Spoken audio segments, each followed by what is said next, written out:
हर रोज एक नई कहानी सुनने के लिए रीशु की कहानियाँ चैनल को सब्सक्राइब करें। बहुत साल पहले ऋषुपुर गांव की बात है। इस छोटे से गांव में रमेश और उसकी पत्नी सुमन रहते थे। उनका परिवार बहुत गरीब था। रमेश एक किसान था जो दिन रात मेहनत करता था, लेकिन उसके खेतों में उपज बहुत कम होती थी। ऊपर से गांव में सूखा पड़ा हुआ था, जिससे खेती का काम और भी मुश्किल हो गया था। परिवार की आर्थिक स्थिति बेहद खराब थी और खाने के लिए भी संघर्ष करना पड़ रहा था। उनकी हालत इतनी बुरी हो चुकी थी कि घर में कई दिनों तक चूल्हा भी नहीं जलता था। रमेश और सुमन का एक ही बेटा था, जिसका नाम गोपाल था। गोपाल बहुत होशियार और मेहनती था, लेकिन गरीबी के कारण उसकी पढ़ाई भी रुक गई थी।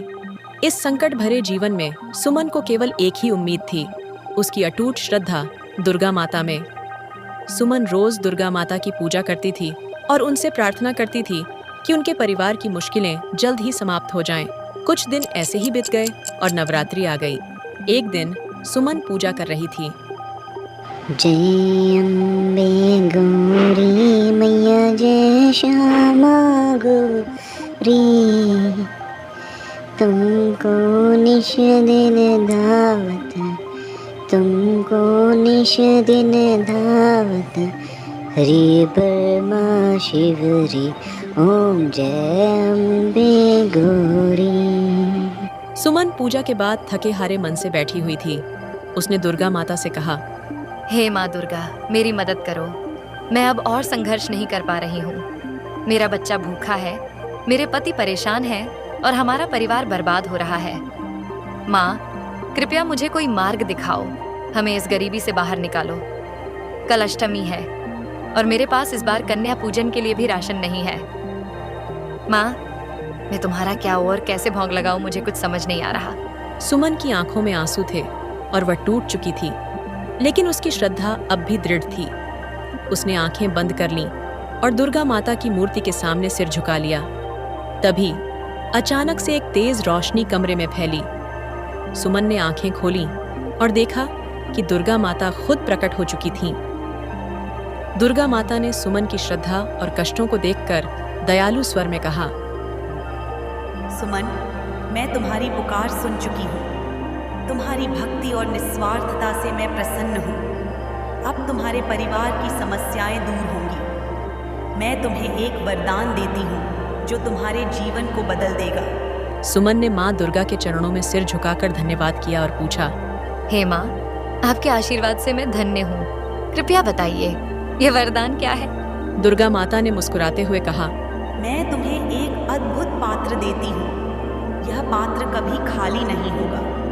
इसमें तुम जितना भी भोजन बनाओगी वह कभी समाप्त नहीं होगा। इसे जरूरतमंदों को बांटो और यह पात्र हमेशा भरा रहेगा। लेकिन याद रखना, इस वरदान का उपयोग स्वार्थ के लिए मत करना।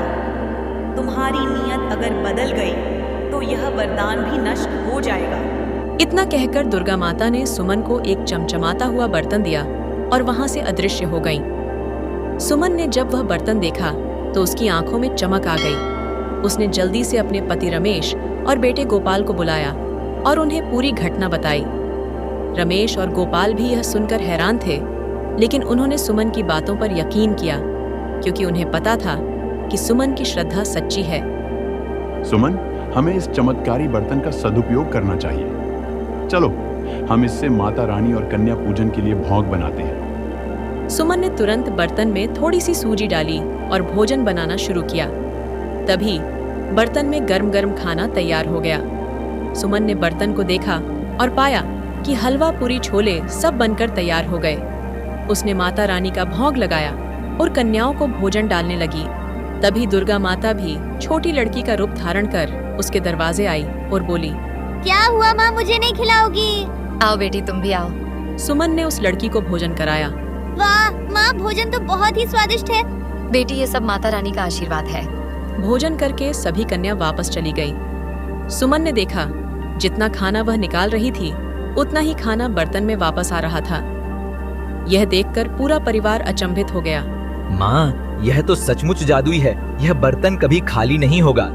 हाँ बेटा, यह माँ दुर्गा का आशीर्वाद है। हमें इसे सही तरीके से इस्तेमाल करना है।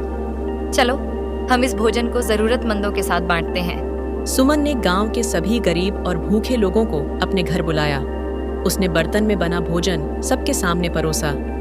गांव के लोग पहले तो हैरान थे कि सुमन, जो खुद एक गरीब महिला थी, इतने सारे लोगों को कैसे खिला रही है। लेकिन जब उन्होंने देखा कि बर्तन में खाना कभी खत्म ही नहीं हो रहा, तो वे समझ गए कि यह किसी चमत्कार से कम नहीं है। गांव के एक बुजुर्ग रामलाल ने कहा, सुमन बहू, यह कैसे संभव हुआ? तुम्हारे पास तो खाने को भी पैसे नहीं होते थे, तो इतना भोजन कहाँ से आया? सुमन ने हंसते हुए कहा, यह माँ दुर्गा का आशीर्वाद है काका। उन्होंने हमें यह वरदान दिया है कि हम भूखों को खिला सकें। गांव के लोग सुमन की दरियादिली और माँ दुर्गा के चमत्कार से बहुत प्रभावित हुए। सुमन ने हर दिन इसी तरह गांव के सभी जरूरतमंदों को खाना खिलाना शुरू कर दिया। सब कुछ सही चल रहा था, लेकिन जैसे जैसे समय बीतता गया, कुछ लोगों के मन में शक और लालच पैदा होने लगा।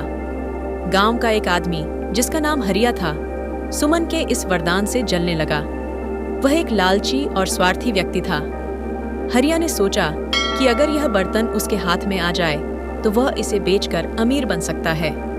एक दिन हरिया सुमन के घर आया और चालाकी से कहा, सुमन बहू, मैंने सुना है कि तुम्हारे पास एक जादुई बर्तन है। क्यों ना तुम उसे मुझे दे दो, मैं इसे और अच्छे से इस्तेमाल कर सकता हूँ। सुमन ने समझ लिया कि हरिया की नीयत ठीक नहीं है। उसने विनम्रता से जवाब दिया, हरिया भाई, यह बर्तन माँ दुर्गा का आशीर्वाद है और इसका उपयोग केवल जरूरतमंदों की सेवा के लिए है। अगर इसका उपयोग गलत नीयत से किया तो इसका जादू खत्म हो जाएगा। हरिया ने उसकी बातों को नजरअंदाज कर दिया और बर्तन चुराने की योजना बनाने लगा। एक रात जब सभी सो रहे थे, हरिया चुपके से सुमन के घर में घुसा और बर्तन चुरा लिया। हरिया ने बर्तन को अपने घर ले जाकर उसमें ढेर सारा सोना डालने की कोशिश की, लेकिन बर्तन ने कोई प्रतिक्रिया नहीं दी। हरिया ने लालच में आकर बर्तन का दुरुपयोग करने की कोशिश की, जिससे बर्तन का जादू तुरंत खत्म हो गया। अचानक से बर्तन से धुआं निकलने लगा और वह टूट गया। तभी दुर्गा माता प्रकट हुई और हरिया से कहा, हरिया, तुम्हारे लालच ने इस वरदान को नष्ट कर दिया। मैंने सुमन को यह आशीर्वाद दिया था कि वह जरूरतमंदों की मदद करे, लेकिन तुम्हारे स्वार्थ ने इसे नष्ट कर दिया है। अब इस बर्तन का जादू हमेशा के लिए खत्म हो चुका है। हरिया भयभीत होकर माता के चरणों में गिर पड़ा और माफी मांगने लगा। माँ, मुझसे गलती हो गई, मुझे माफ कर दो माँ। लेकिन दुर्गा माता ने उसे चेतावनी दी और कहा, लालच का परिणाम हमेशा बुरा होता है। अब इस जादू को कभी वापस नहीं लाया जा सकता। तुम्हें अपने कर्मों का फल भोगना पड़ेगा। इतना कहकर दुर्गा माता अदृश्य हो गईं। हरिया ने अपने लालच के कारण एक अद्भुत वरदान को नष्ट कर दिया था, लेकिन सुमन की श्रद्धा और सच्चाई अब भी बनी रही। दुर्गा माता ने सुमन की भक्ति और निस्वार्थ सेवा से प्रभावित होकर उसके परिवार की मदद करने का एक और तरीका ढूंढा। कुछ दिनों बाद गांव में बारिश शुरू हो गई और रमेश के खेतों में फिर से हरियाली लौट आई।